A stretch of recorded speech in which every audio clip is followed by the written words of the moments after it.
Salut les aventuriers, bienvenue dans cette nouvelle vidéo. Ah, il faut dire vraiment un château cette église. Hein, donc je pense qu'on est à Esnande. Je vérifierai ça. On est parti à vélo de Maroc.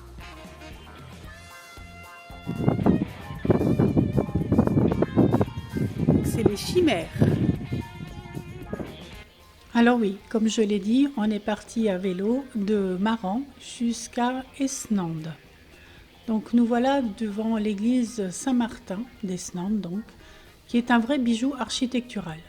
On est frappé par son allure de petit château fort avec ses fortifications bien visibles. C'est un témoignage impressionnant du passé qui se dresse là, au milieu de la campagne. On admire ses vieilles pierres et son histoire qui remonte à des siècles.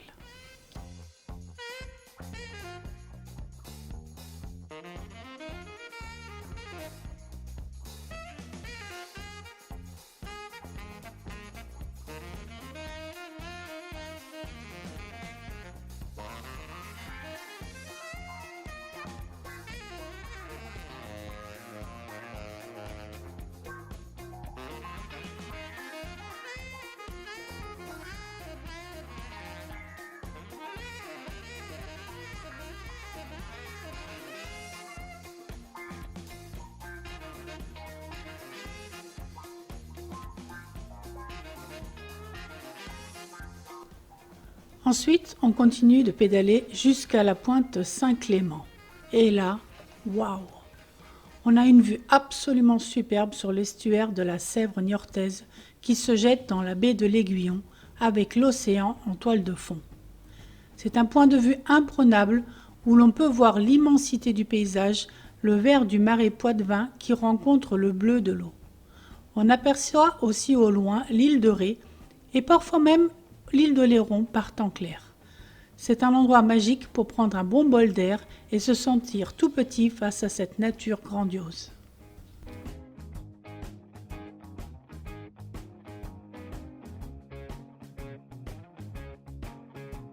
Et avant de revenir vers le camping-car, on est aussi passé par Charon. On y fait un petit arrêt devant son église Saint-Nicolas. Elle est vraiment caractéristique avec son architecture locale et elle rappelle bien l'attachement de la ville à la mer. C'est un beau point de repère dans ce paysage maritime.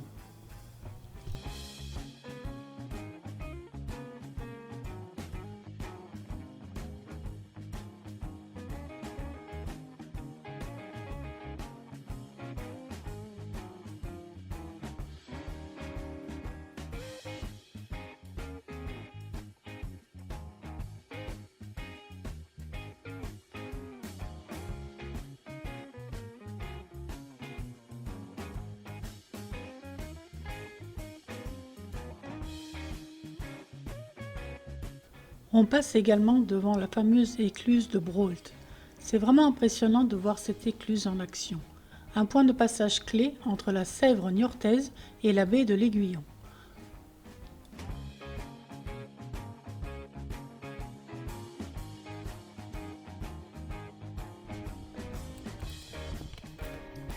Une fois l'écluse passée, on se retrouve le long du canal maritime de Maran à la mer. On pédale et on sent cette brise légère qui nous accompagne. C'est incroyable de voir comment la nature et l'eau se rencontrent ici. On longe tranquillement ce canal qui nous mène droit vers Maran, une ville pleine de charme et d'histoire.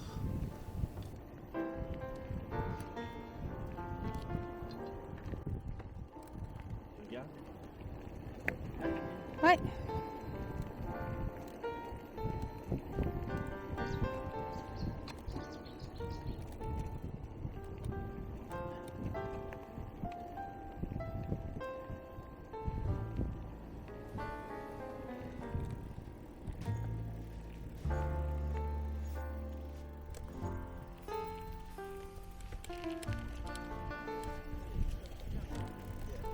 Ah oui, d'accord. Bonjour.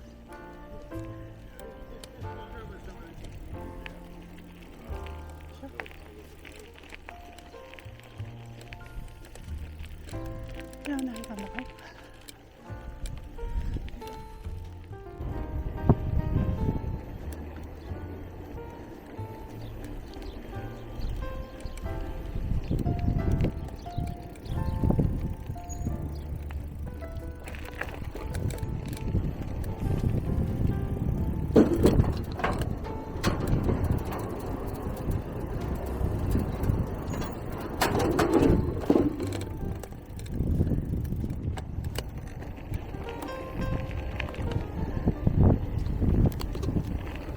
On y arrive justement.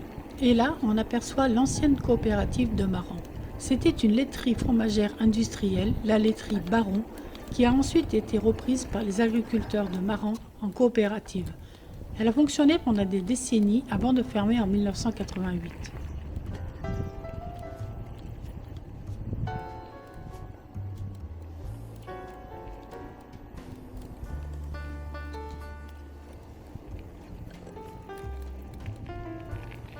Et juste à côté, on découvre le port de Maran. Ce n'est plus un port de commerce comme autrefois, mais un magnifique port de plaisance. On voit tous ces bateaux amarrés, c'est une vraie porte d'entrée sur le marais Poitevin.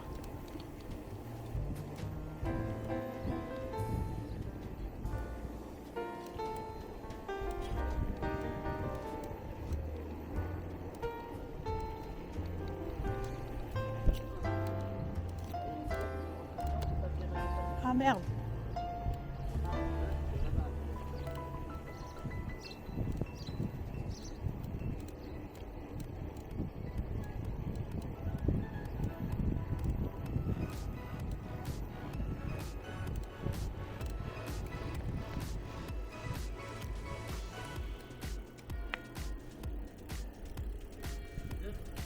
Je sais pas.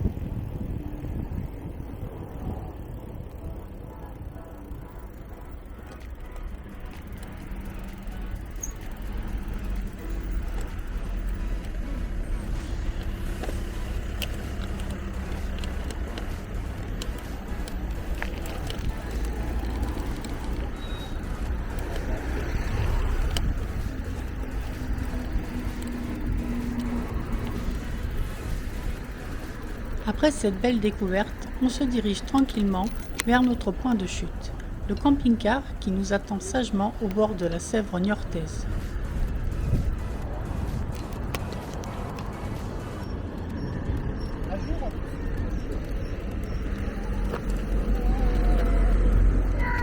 Il y a les voitures, Apolline.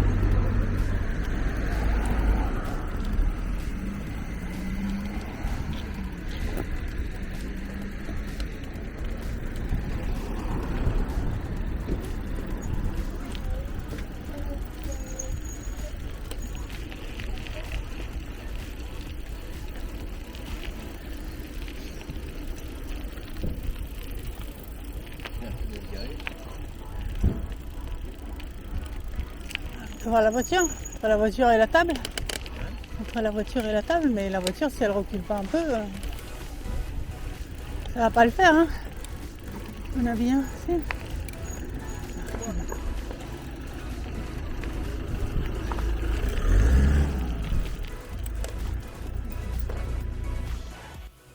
Alors aujourd'hui, on met le cap sur l'île d'Oléron, direction Boyardville. Et la route, elle est déjà une aventure en soi. On commence notre périple en traversant la Tremblade et Ronces-les-Bains. Et regardez, on passe par ce rond-point super sympa, celui avec les petits bateaux en papier. C'est comme si la mer nous faisait déjà signe, une petite touche de fantaisie avant de plonger vraiment dans l'ambiance maritime. Juste après, on franchit le majestueux pont de la Seudre. C'est un ouvrage impressionnant construit dans les années 70 qui relie la presqu'île d'Arvert au bassin ostréicole de Marennes d'Oléron et à l'île. On sent qu'on s'approche de l'océan.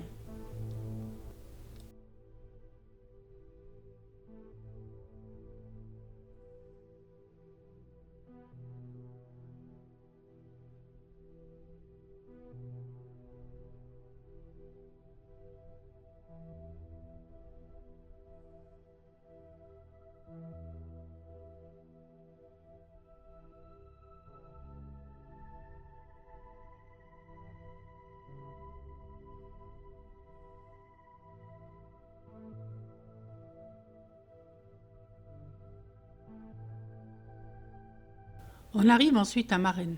Tiens, un autre rond-point qui nous interpelle. celui avec le petit bonhomme qui tire sa barque, un symbole fort de l'ostréiculture locale.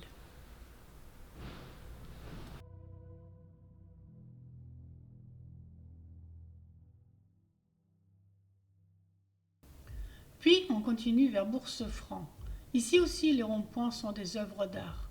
On découvre celui avec une réplique du moulin de la Platène, un clin d'œil au patrimoine local.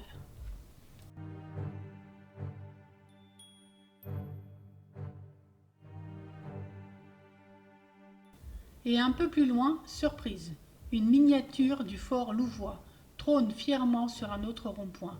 C'est déjà un avant-goût de ce qui nous attend.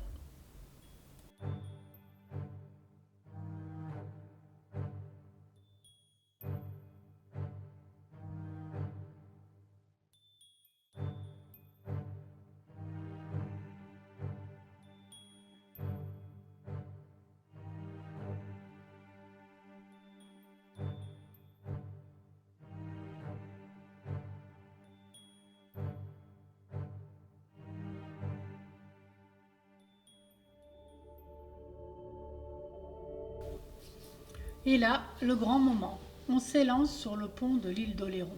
C'est incroyable de le traverser. Il mesure pas moins de 2862 mètres. On a l'impression de voler au-dessus de l'eau. D'un côté, on aperçoit les petites cabanes de pêcheurs et de l'autre, on a une vue imprenable sur le célèbre fort Louvois. Ce fort, c'est comme le petit frère de Fort Boyard, une fortification en forme de fer à cheval, accessible à pied à marée basse par une chaussée de 400 mètres et en bateau à marée haute. C'est un véritable gardien de la côte.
Une fois sur l'île d'Oléron, le paysage est juste magnifique. C'est vrai, par moments, ça me fait penser un peu à la Camargue, avec ses vastes étendues, sa lumière si particulière. Mais ici, c'est aussi le royaume de l'ostréiculture. On voit ces parcs à huîtres à perte de vue, les clairs où les huîtres s'affinent et ces cabanes colorées qui ponctuent le paysage. L'air est iodé, on respire la mer.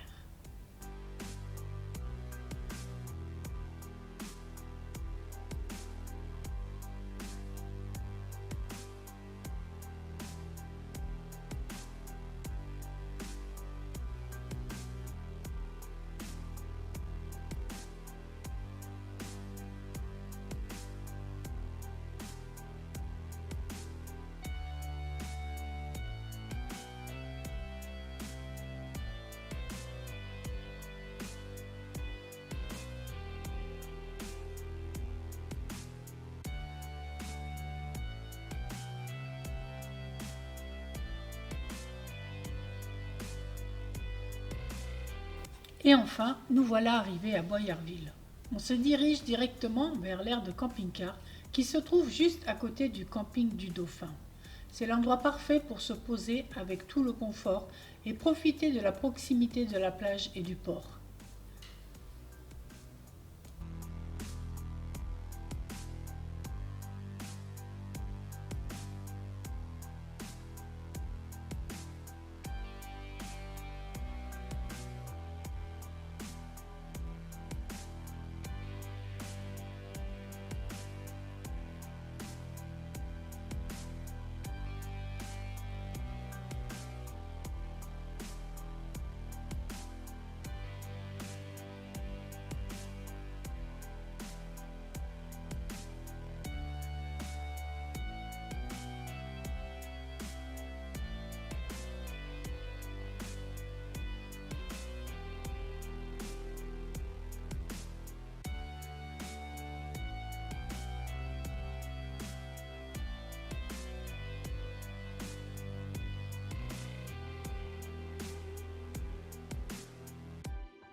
Voilà, donc hier on est arrivé sur l'aire de camping-car de Boyardville.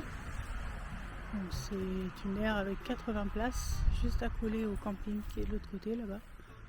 Par contre, là, tout près de la route, c'est très bruyant. C'est pas super, mais bon, c'est déjà bien qu'il y ait quelque chose. Là-bas, il y a des sanitaires. Et à l'entrée, là-bas, il y a les vidanges. On va aller voir ça. Donc là, c'est la partie camping. Je dis là, c'est la partie camping. Et du coup, là, c'est les sanitaires qui font les deux. Tu as accès aux sanitaires. Donc là, c'est l'aire de vidange. Avec l'eau. Je pense que de l'autre côté, c'est les cassettes. Ouais, de l'autre côté, c'est le vidage des cassettes.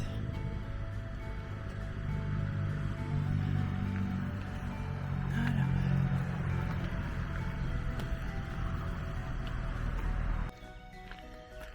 Donc là, c'est pour saisir le code quand on arrive. Et là, la borne de paiement.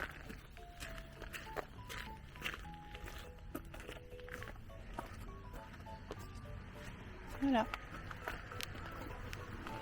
Voilà, donc c'est le camping Le Dauphin, dont fait partie l'aire de stationnement.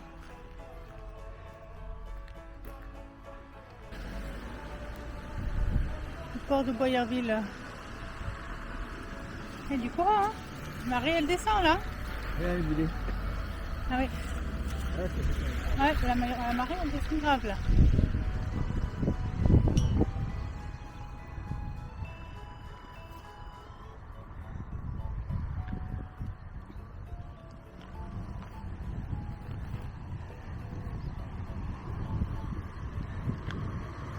Ce week-end en plus c'est des grandes marées, donc l'eau descend bien. Il y a beaucoup de pêcheurs à pied, des coques. Désolé pour le vent. Le soleil a l'air de vouloir sortir. Là on est à la réplique de Fort Boyard.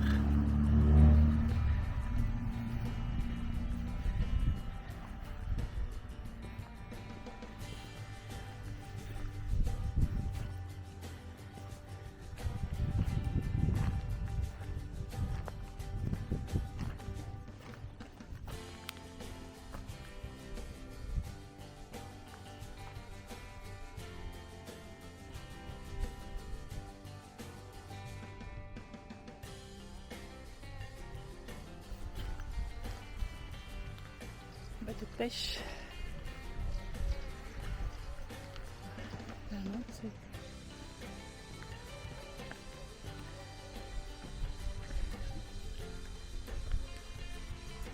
C'est les piquets pour les moules, ça.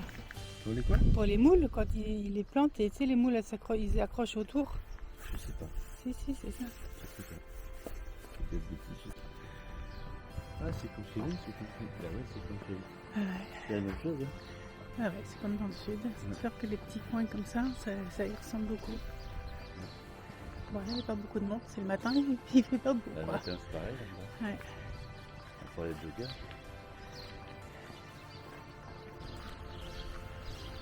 Donc, le marché tous les matins de Pâques à septembre et de nuit juillet août. Sur le côté. Côté de mer. Des gars, hein. Ah bah oui. Pas grand chose. Bah, le poisson, peut-être un fruit et légumes. Et là, c'est tous les départs pour Fort Boyard, les croisières.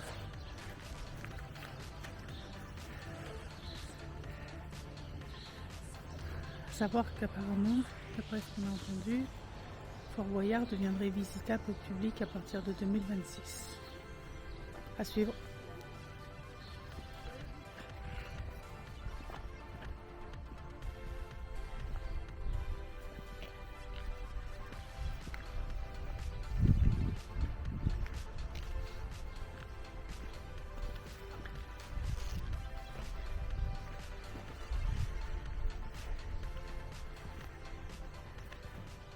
C'est bien sympa avec le soleil qui sort là.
On arrive au bout de la digue, sur la plage.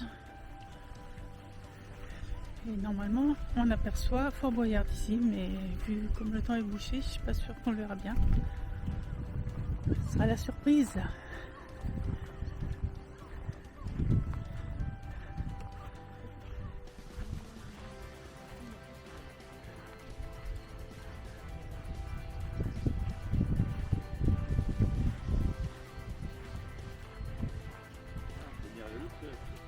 Ouais.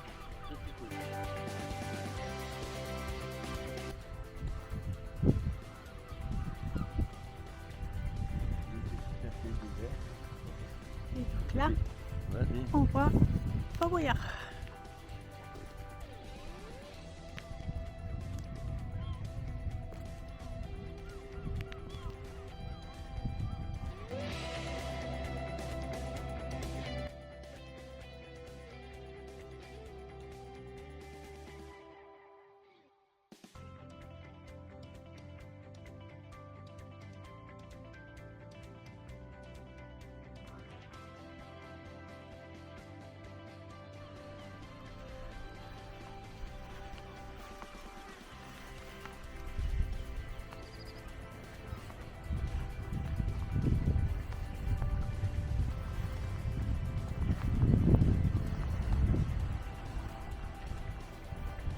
Plein de coquillages.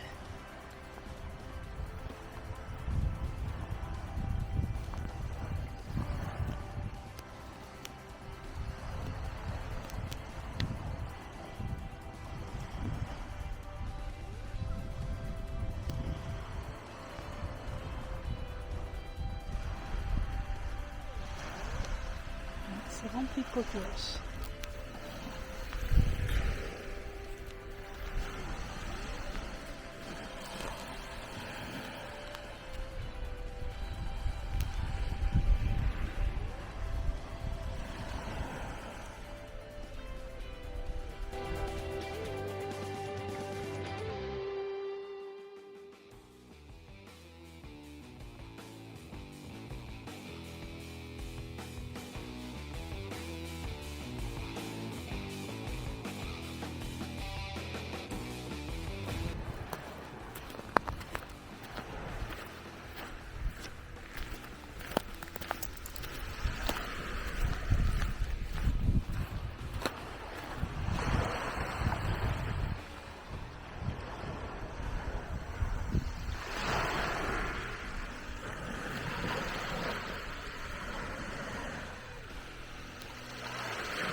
Ma trouvaille, une toute petite coquille Saint-Jacques. Très mignonne. Allez, on continue. Ah oui, je dois. Le crabe. Ça pose, il va partir. Tu veux que je fasse partir?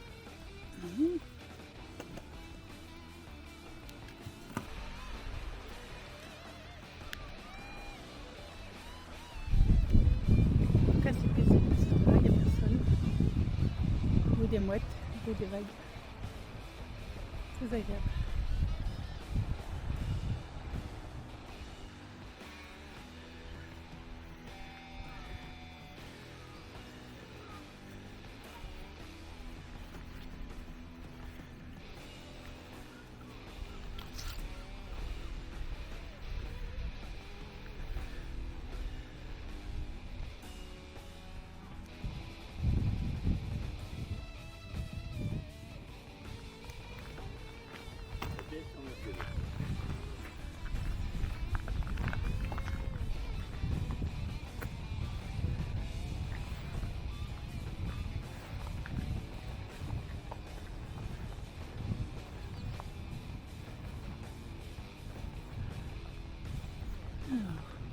vraiment très moderne.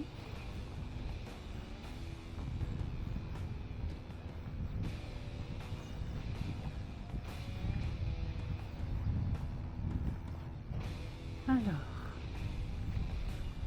homme libre, toujours tu chériras la mer.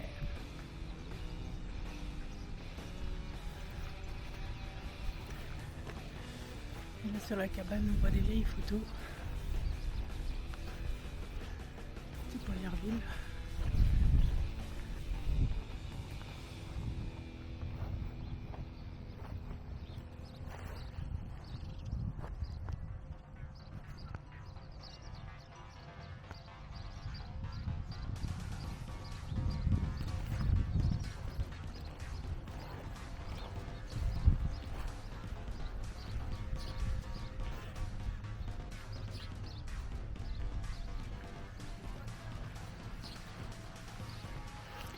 Hôtel-les-Bains, on l'a vu en arrivant, il me semble.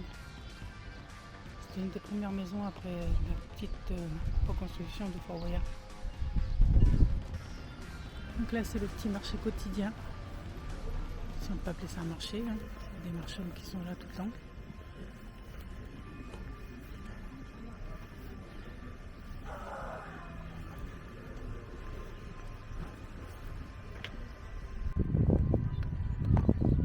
On est de l'autre côté, sur l'autre digue.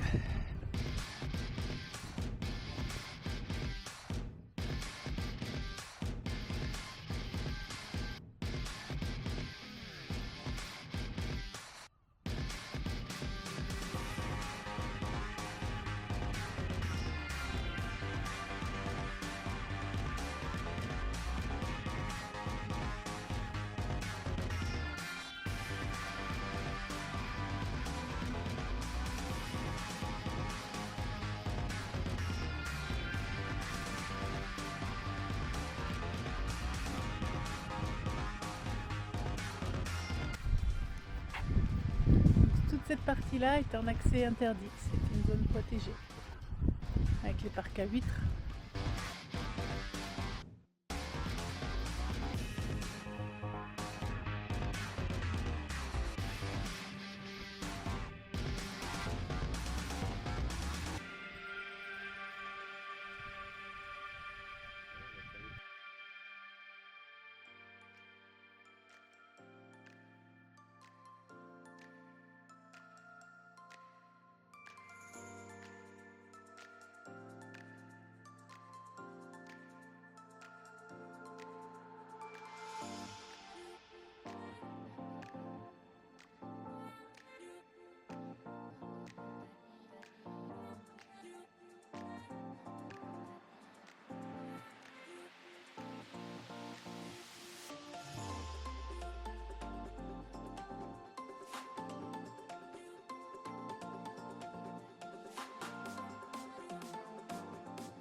Si on voit toutes les huîtres là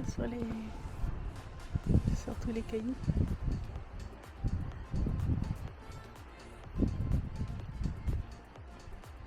On voit que l'accès est protégé parce que en général les gens les ramassent.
là, mais je peux l'entendre maintenant.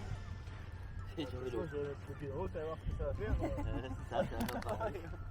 On va commencer ce matin. Ouais.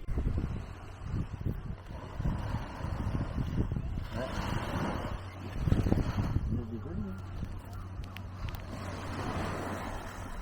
Là, elle a.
Dimanche matin,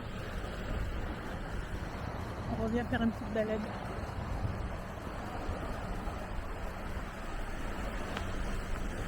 Tout seul sur la plage.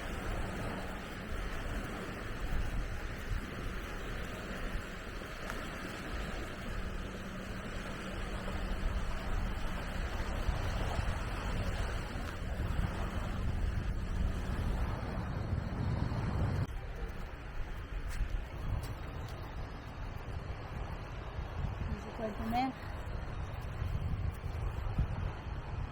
Là. Là-bas. Je sais pas si on la voit. Je ne vois rien sur mon écran. On la voit. Ah, il y en a là-bas aussi. Il y a une belle là-bas. Si j'arrive à y aller. Hop. Ici, là. Elle est jolie celle-là.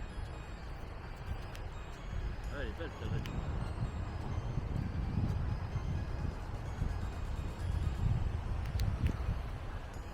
C'est dingue, il y en a partout.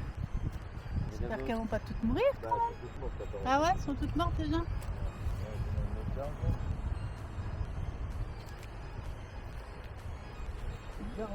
Ouais.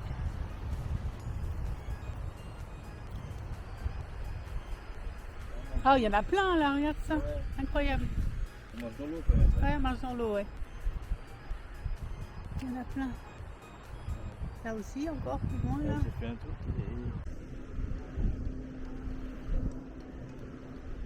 Il y en a partout. Je sais pas si on s'en rend compte, mais il y en a partout. On va sortir de l'eau. Ouais. Ah. Mais là, tu vas... Ouais, c'est profond là. Ouais, elle était dans l'eau.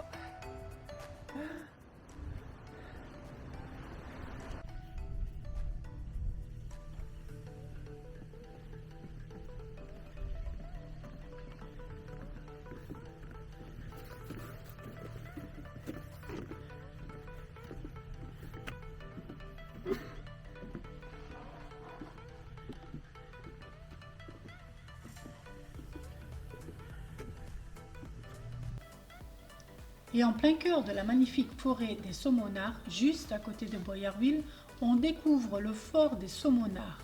C'est une ancienne fortification militaire, un vrai gardien de l'histoire.